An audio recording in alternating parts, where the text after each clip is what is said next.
Olá, seja muito bem-vindo. Estamos começando agora mais um Bons de Garfo, o programa mais gostoso aqui de TV, já que hoje está um pouco nacionalista. Posso dizer isso, Arnaldo? Com certeza, Helena. Aliás, ele é sócio, esse nosso convidado, ele é sócio de um negócio que até bem pouco atrás seria uma temeridade. Imagine um bar de vinhos especializado só no líquido produzido aqui no Brasil.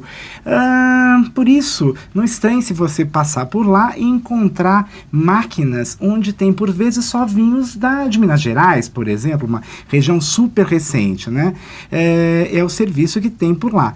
Ao som de uma trilha sonora nem sempre brasileira, que seria bem melhor se fosse uma MPB, né? Vão saindo garrafas e copos de espumantes, brancos, tintos e rosés de boa cepa, né? Há opções mais conhecidas, aquelas produzidas no Vale do Vinhedo, no Rio Grande do Sul, né? O Vale dos Vinhedos é bem famoso, e até pedidas vindas do interior de Paulo, minha gente, né? Onde até bem pouco atrás era inimaginável mesmo produzir vinho de qualidade. Bom, a gente tem o prazer de conversar agora com o Daniel Lage, dono, um dos sócios do Boteco, Red Boteco de Vinhos, é isso? É isso. Muito bem-vindo. Obrigado, Helena. Prazer te receber aqui. Igualmente. Conta pra gente, se você falasse 5 anos atrás que você ia fazer um bar só de vinhos nacionais, as pessoas iam te internar e falar que você estava louco, que não tinha condição, que o vinho é ruim.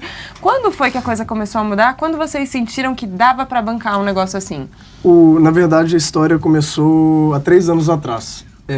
Quando eu fiz uma primeira viagem para o Rio Grande do Sul, no Vale dos Vinhedos. Uhum. E até então eu mesmo não conhecia os vinhos brasileiros. Eu tinha tomado um vinho há muitos anos atrás, quando eu morava em Belo Horizonte ainda com meu pai. E eu acho que mais ou menos isso no ano 2000. E era um vinho de lá, da vinícola Dom Laurindo.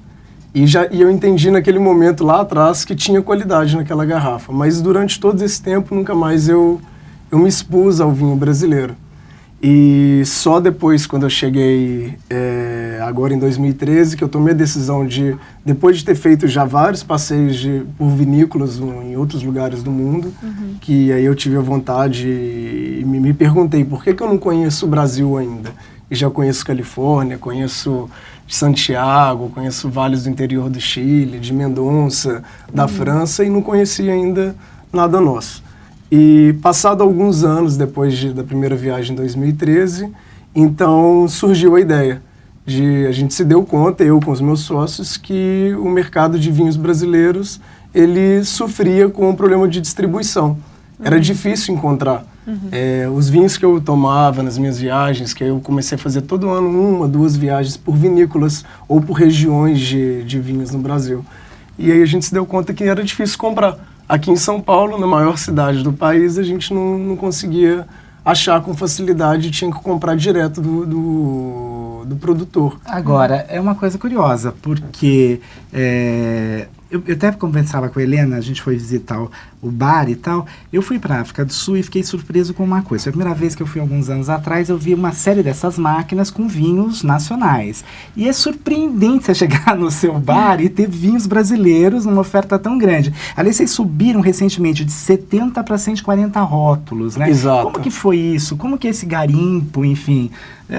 A gente tinha umas famílias tradicionais lá, principalmente na região do Rio Grande do Sul, mas não tinha esta variedade, tantos lugares produzindo vinho, né? Exato. São Paulo, Minas Gerais, enfim. É um momento muito feliz que a produção de vinho no Brasil vive. Eu acredito que desde da década de 90, quando o mercado mudou, com grandes empresas do setor que passaram por dificuldades financeiras, e naquele momento, várias das famílias que produziam uvas para as cooperativas, elas tiveram a decisão delas mesmas fazerem seu vinho. Elas pararam de revender. Pararam de revender a uva e começaram elas mesmas a preparar e a fazer toda a elaboração do próprio vinho. Então, desde o final dos anos 90, esse movimento de mais produtores e pensando com qualidade, ele vem se intensificando. Então, quando a gente chega nesse momento agora, depois de 10 anos, 15 anos, em que o movimento de maior número de vinícolas começou, a gente começa a encontrar mais qualidade. E nós do Red, pessoalmente, a gente começou a ir atrás dos produtores. E esse foi um trabalho de campo que a gente fez ao longo de 3 anos. E o movimento de crescimento de 70 rótulos no início da loja para hoje, que a gente tem mais de quase 140 rótulos disponíveis, foi parte de nosso garimpo, parte da nossa fase de crescimento como negócio, mais pessoas nos procurando, mais pessoas perguntando sobre rótulos que elas também já tinham referência por um dia ter viajado, e outra parte porque os próprios produtores começaram a nos procurar, nos chamando para conhecer o seu produto e mostrando que eles também estavam num projeto de crescimento, qualidade, para trazer coisas novas para o consumidor. Quem está ouvindo a gente aqui, que ainda não foi na Red, parece que um crescimento de 70 para 140 rótulos, que isso faz muito tempo, não, gente. Isso foi em 6 meses de funcionamento da loja. Mas queria te perguntar sobre esse problema de distribuição que você falou. É uma questão de não ter ideia? Tem um preconceito nacional contra a qualidade do vinho? Então, mesmo que o vinho já estivesse melhorando de qualidade, ainda não tinha um interesse econômico? Ou tinha outra questão envolvida que não era só o preconceito? Eu acredito que é a soma do fator... Eu não gosto de chamar de preconceito, Helena. Eu gosto de chamar de desconhecimento. Desconhecimento. Acho muito mais elegante. Tem toda a razão. Porque a nossa realidade é... Todos os dias a gente recebe novas pessoas, novos clientes na loja para comprar e conhecer novos rótulos. Então, o que eu vejo que a gente tem hoje é desconhecimento. Porque as pessoas estão dispostas a conhecer, estão dispostas a provar, a sentir o que tem de novo. Mas é difícil achar. Então, isso é parte de um processo de aprendizado, de aumentar a quantidade de oferta. Então, sim, existe sim o desconhecimento por parte do público consumidor, existe desconhecimento por parte do público revendedor, que acredita, sim, existem alguns paradigmas que têm que ser quebrados de que o vinho brasileiro, ele já hoje cresceu em qualidade, mas será que é qualidade suficiente para combater um produto estrangeiro? Eu acredito que sim, mas a gente trabalha com um mercado grande para que toda essa cultura aconteça. E também tem uma questão na oferta. As produções brasileiras, as vinícolas brasileiras, elas têm um porte muito menor do que as vinícolas tradicionais ou que a gente conhece de grandes marcas internacionais. Então, existe uma questão na oferta que é, se uma grande rede de supermercados decidir comprar a produção de uma determinada vinícola, pode ser que ela não tenha produção suficiente para atender só aquela rede de supermercado se ele for muito forte em uma região do país. Então, ela mesma tem um problema de como que ela vai posicionar o produto dela, como que ela vai distribuir. Porque hoje ela consegue vender bem para um estabelecimento específico, um aqui, outro lá, ou então um restaurante, ou uma rede de hotéis. Esse é um trabalho que eles vêm desenvolvendo ao longo dos anos e tem sido bem sucedido. Agora, então, quer dizer que eles têm uma dificuldade de atender demandas muito grandes? Sim, porque não tem produção. Ainda é suficiente. Agora, uma coisa curiosa.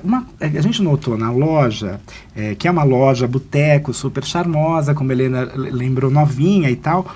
Existe lá no atendimento um incentivo para que a gente abra garrafas. E não... É que a gente bebe muito, a gente tomou provamos tudo e abrimos garrafa. Tá certo. Mas bebemos tudo com muita moderação, diga-se de passagem.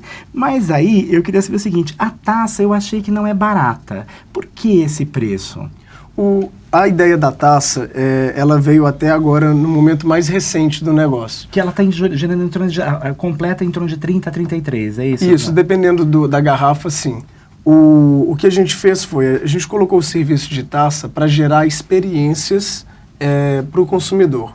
Porque como toda a organização do negócio é baseada na ideia da loja, então isso daí começa já até pelo preço. A gente coloca um preço para o serviço só um pouco maior do que o preço que se venderia na gôndola de um supermercado.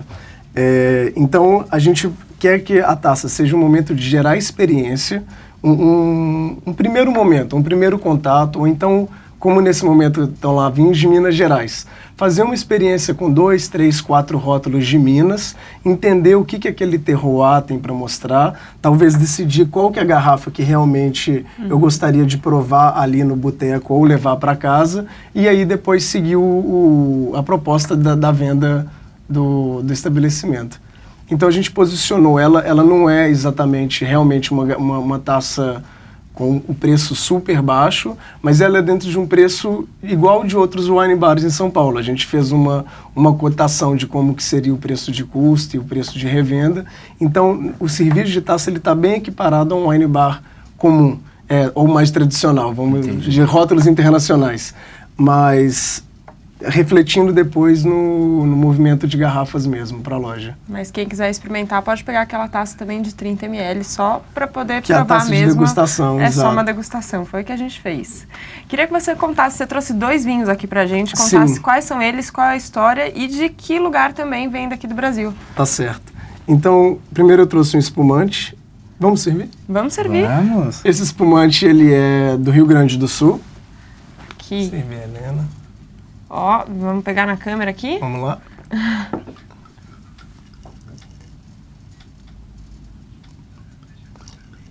Rosado. Um rosado. A cor são mão lindas aqui. Sim. Ó, então, ele é um espumante do Rio Grande do Sul, da vinícola X-Décima. O enólogo da vinícola é o Alejandro, que é um uruguaio com alma brasileira. O que é uma alma brasileira na hora de fazer vinho? Me conta. Eu acredito que é o que a gente vai sentir agora aqui na taça. É um espumante muito alegre, com frutas vermelhas muito destacadas. O Alejandro, ele tem a alma brasileira porque ele se dedica a fazer vinho aqui no Brasil já há muitos anos. E ele é um enólogo muito premiado, ele entendeu muito bem o terroir brasileiro. Ele participa de diferentes projetos com diferentes vinícolas no sul do Brasil. Uhum. E então a gente, quando prova um vinho do Alejandro, a gente fica muito feliz de ver o resultado. A X-Décima é uma vinícola que originalmente vem do grupo Piagentini, que fazia vinhos de garrafão no interior de Minas. E aí parte para um projeto de qualidade no Rio Grande do Sul com multi-terroir. Então, eles não têm só um lugar para plantar, eles têm vários pequenos produtores fornecendo uvas para eles.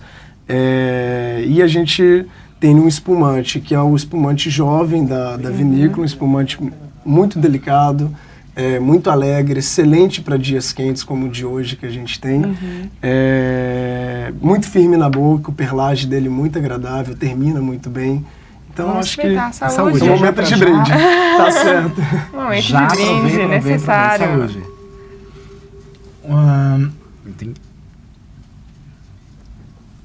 Vou provar de novo para não dar azar, né? Não pode brindar sem provar. Isso se chama repetir, Arnaldo. Não é mais prova depois, agora. Seja honesto. Agora, por que o método é o Charmat e não o Champenoise clássico? Sim, aí é uma opção dessa garrafa, que é a garrafa de linha de entrada da vinícola. Tá. Eu fiz questão de trazer, porque muitas vezes a gente pensa que o Charmat pode ser um espumante de qualidade inferior. E não exatamente. Aí é uma opção do enólogo, em como que ele vai produzir um determinado rótulo ou outro. A X-Décima, por exemplo, ela tem o X-Décima Charmat e ela também tem o X-Décima tradicional, feito no método de Champenoise. Então, o Charmat, a grande diferença é que ao invés dele fazer a segunda fermentação dentro da própria garrafa, acontece dentro do tanque. Então, mas a gente consegue ter um produto super consistente, o perlage dele muito fino, na boca uma estrutura também muito elegante. Isso barateia? Quanto custa essa garrafa? Essa é uma garrafa, exatamente. Esse é o foco. Um detalhe muito importante. Essa é uma garrafa que a gente vende na loja por R$53. O preço é muito bom. É muito bom. Para um produto com a qualidade dessa, é realmente prazeroso, né? E então a gente vê, é muito competitivo. Agora, tem uma coisa que eu queria te perguntar, vou te pôr numa encrenca. Tá bom. Normalmente, a gente tinha uma tradição de produzir bons espumantes. Principalmente na Serra Gaúcha, chove, enfim, tem uma acidez maior, etc. Isso. E hoje, acho que o Brasil precisa acordar um pouco. Não sei o que você acha, porque já estão produzindo espumantes excelentes também fora daqui, né? Estão. Tem melhorado. Outros países também apresentam bons espumantes. O que a gente tem de vantagem é que a gente carrega na própria DNA das vinícolas e nas próprias características do terroir brasileiro, sobretudo lá no Rio Grande do Sul, mas a gente não pode esquecer do que vem acontecendo, por exemplo, no Vale de São Francisco, que eles também estão fazendo espumantes com uma elegância muito, muito legal, ótima acidez, mas num estilo bem diferente do que acontece no sul do Brasil. Então, no sul do Brasil, eu acho que eles estão muito mais próximos da champanhe, seria um estilo muito mais europeu. E no Vale de São Francisco, a gente tem um estilo de vinificação bem mais brasileiro, com muito mais fruta, muito mais alegre, bem aberto. Então, assim, o Brasil, ele está acordado para continuar melhorando. Outros países se aproximando da qualidade ou vindo com grandes quantidades também, isso daí só reforça a nossa necessidade de continuar investindo, e crescendo, melhorando a tecnologia, melhorando os processos de produção, sobretudo, da qualidade da plantação. Daniel, além do vinho como bebida, como experiência, tem também a viagem que você faz até a vinícola, como as pessoas se recebem, que os brasileiros se acostumaram a fazer isso fora do país. A gente tem fotos aqui, algumas das suas viagens. Queria que você contasse também na experiência de turismo, se essas vinícolas estão preparadas para receber as pessoas, como é a apresentação, quem é que recebe, tem uma equipe grande, normalmente são vinícolas menores, como é? Sim. Bem, em geral as vinícolas são pequenas e médias, quem te recebe é o dono da vinícola. Então, essa daqui é a do Vale do São Francisco? Essa daqui é de São Joaquim, em Santa Catarina. São Joaquim, ok. Isso, então ela é a Village Bassett, é uma vinícola que está em terras de altitude, é uma vinícola jovem, ela começou o processo de produção dela há alguns anos, até a próxima garrafa que a gente vai provar é dela. Então, geralmente você é recebido pelo próprio dono da vinícola, pela família, muitas vezes o enólogo está lá, quando não o enólogo, ele faz parte da família, e eles sim, em geral, todos têm um momento de receber, eles geralmente têm uma loja, ou então dentro da própria adega eles recebem os visitantes, e eles despendem tempo do trabalho deles exatamente para receber, conversar, explicar, apresentar os vinhedos. Então, em geral, é um processo, é uma viagem agradável, tem que se preparar, porque nem todas podem estar o tempo todo abertas, tem horários de restrição para atendimento, mas se programando e ligando, ou então só verificando mesmo em cada uma o momento que está aberto, geralmente no horário comercial elas sempre estão de braços abertos a receber. E aí e outras vinícolas maiores, com as mais comerciais e que têm uma produção muito maior, elas têm uma estrutura de visitação super interessante. A Serra Gaúcha é que tem maior estrutura, não? Ela tem maior estrutura. Agora, quando a gente vai, por exemplo, para São Joaquim, que é uma cidadezinha pequenininha, né, no interior de Santa Catarina, as vinícolas elas estão bem preparadas para te receber, e a cidade está bem preparada para te receber. Ela tem pousadas muito gostosas, tem restaurantes de boa qualidade. Então, assim, se torna um passeio bem completo e muito agradável. É claro que no Rio Grande do Sul a estrutura vem de mais anos.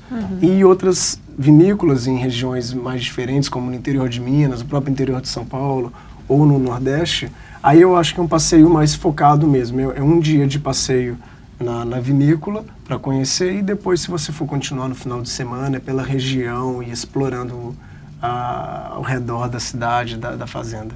Vamos abrir a próxima garrafa, então? E eu vou aproveitar enquanto você abre, que eu ia te perguntar um pouquinho dessa nova fronteira, porque legal. São Joaquim é uma cidade que não existia como fronteira vinícola e de repente ela aconteceu. Até a gente recebeu tempos atrás, conversamos aqui, com o enólogo de um vinho que a Helena gostou muito lá no seu bar. O Leonardo me denunciando, gente. O Rosé da Guaspari.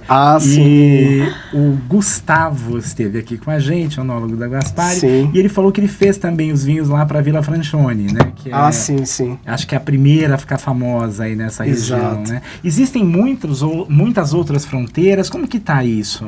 Existem fronteiras que... Deixa eu terminar de abrir. Existem fronteiras hoje em Goiás, começando. Então, a gente tem uma pequena produção lá, mas já se mostrando com qualidade. No interior de Minas, a gente tem já hoje 3 cidades como polo de produção. No Paraná, na região de Curitiba, que até um tempo atrás seria impensável que teria um vinho de qualidade, até pela própria umidade que a Serra do Mar fornece ali para a região, que dificulta bastante o processo de produção. Hoje em Curitiba a gente tem algumas vinícolas que fazem vinho também com qualidade. Então, é verdade, a gente tem descoberto a cada dia novas regiões, e no Rio de Janeiro, eu li uma matéria recentemente que tem a vinícola em Confidência agora. Então, é mais tá aí no radar agora para conhecer. Para provar. Esse você ainda não tomou? Esse daqui já. O do Rio de Janeiro. Do Rio de Janeiro não. Esse não. Esse é novidade. Eu descobri lendo blogs, né, e acompanhando notícias da mídia especializada. Confesso que eu tentei contato com a vinícola, não consegui. No próprio Google foi difícil achar. E então estou aguardando um momento de uma ida ao Rio para conseguir esticar e ir até a fazenda no interior. Sim, que é no interior do Rio de Janeiro, Exato. Aqui na região serrana, né? Exato. Vou mostrar aqui o rótulo desse segundo vinho que a gente vai provar. Deixa eu Aqui. aproveitar. Aqui. Essa então da Village Bassett, que a gente viu a foto da vinícola. Isso. E o que tem interessante, até na pergunta do Arnaldo, sobre São Joaquim, que é sim, hoje já tem uma produção expressiva vindo de São Joaquim, mas é tudo muito recente. E eu acredito que daqui a alguns anos, quando a gente falar de vinho branco brasileiro, a gente vai falar de vinho branco vindo de São Joaquim. Tem as características muito boas para a elaboração sobretudo do Sauvignon Blanc, que é a garrafa que a gente vai provar, que trazem muita elegância, mineralidade. Então, assim, são vinhos realmente que dão água na boca e prazer de provar. Bom, Helena, ele é um bom vendedor. Porque bom vendedor, gente. Vou te contar que a gente está com vontade de provar aqui então, esse segundo vinho. Vamos lá. Todo mundo que está nos vendo, que vier a São Paulo, que morar em São Paulo, vai querer passar lá pelo boteco para comprar. Agora me fala uma coisa. O brasileiro ainda não tem problema com o preço do vinho? O vinho brasileiro não é caro pra gente justamente por ser uma produção tão pequena, uma coisa quase de garagem? Sim, eu acredito que quando a gente pensa em um vinho brasileiro de qualidade, comparado com um vinho chileno ou um vinho argentino, que é o que o mercado brasileiro está mais acostumado a comprar na gôndola do supermercado, a gente não está comparando o mesmo produto. Um vinho hoje chileno de 30 ou 40 reais na gôndola, ele é um vinho que é a linha de entrada lá no país de origem, que não vai passar talvez de $3,50 o valor da garrafa. E isso vindo de um cenário de produção com escalas muito maiores. Então, o nosso produto hoje, sobretudo até o que o RED se propõe a trabalhar, eu concordo que o preço médio hoje ele foge de uma expectativa de 40 reais. O preço médio está muito mais próximo de 65, 70 reais como valor por garrafa. No entanto, a gente consegue escolher e entregar uma qualidade muito superior. E isso daí a gente vai superar. Talvez uma boa parte dessa superação sobre o valor do preço tenha sido a medida que o governo liberou agora o Simples para as vinícolas. Isso vai ter um impacto positivo na redução de custos tributários no preço final. Isso é algo muito positivo que aconteceu. E o outro é a continuidade do crescimento e do investimento que eles têm feito. Então, isso demora um pouco mais, né? Mas à medida que a produção for crescendo, a capacidade da oferta aumentar e ela ser mais produtiva, com certeza a gente vai ter um equilíbrio melhor no preço final para o cliente. Arnaldo, o papo tá ótimo, o vinho também, mas estamos chegando ao final do Bom de Garfo. Tem uma última pergunta para o Daniel? Tenho, na verdade, uma pergunta meio complexa. Eu queria saber assim, quem que fornece a sua comida? Vocês fazem lá? Como que é? Hoje a gente tem uma comida de apoio dentro das fases do nosso empreendimento. A fase de comida de foco no serviço de alimentação, ele vai começar em janeiro. Então a gente programou agora uma nova estrutura com chefe para elaborar, porque como a nossa ideia de ser loja e poder servir lá, a gente também recebeu a demanda de mais comida. Atualmente a gente serve muito, a gente tem queijos, petiscos e alguns petiscos próprios brasileiros. E a gente tem a parceria com uma empresa que faz alimentos orgânicos e uma produção ali na própria Vila Madalena para serviço para quem precisa de um apoio ali para o estômago. Porque comer, isso daí, beber sem comer não dá, é complicado, né? Mas exatamente. A gente vai, com certeza, agora a fase 3 hoje do Red, que começa em janeiro, vai ser o foco na cozinha. Então a gente vai ter uma estrutura de cozinha para atender, sem perder a informalidade e a maneira fácil de tratar o vinho com finger foods também. Mas a gente vai dar um novo momento agora para o negócio a partir de janeiro. É que a gente gostou muito dos petiscos, mas Sim. a comida não deu certo. Então eu falei, esse é o objetivo. A gente recebe esses feedbacks e a gente veio se preparando ao longo dos meses para realmente agora focar também na alimentação. Porque até então a gente fez os petiscos legais para acompanhar. Mas a demanda do público também pede uma refeição. Então a gente vai, a partir de janeiro, a gente vai ter com certeza novidades aí muito bem-vindas para todos. E a gente vai ficar de olho na Veja São Paulo, né, Arnaldo? Sem dúvida. Ou no meu blog, ou no site, a gente vai estar lá conferindo. Queria agradecer essa presença, Daniel. Obrigado, Já boa Helena. sorte pro Red. Obrigada, Muito Arnaldo. obrigado. Obrigada a você que nos acompanhou hoje aqui no Bom de Garfo, falando de vinhos nacionais. Se você tinha preconceito, ou melhor, desconhecimento, você agora não tem motivo para ter mais. Todas as novidades do Red você acompanha lá no site da Veja São Paulo. Muito obrigada e até a próxima semana. Tchau, tchau.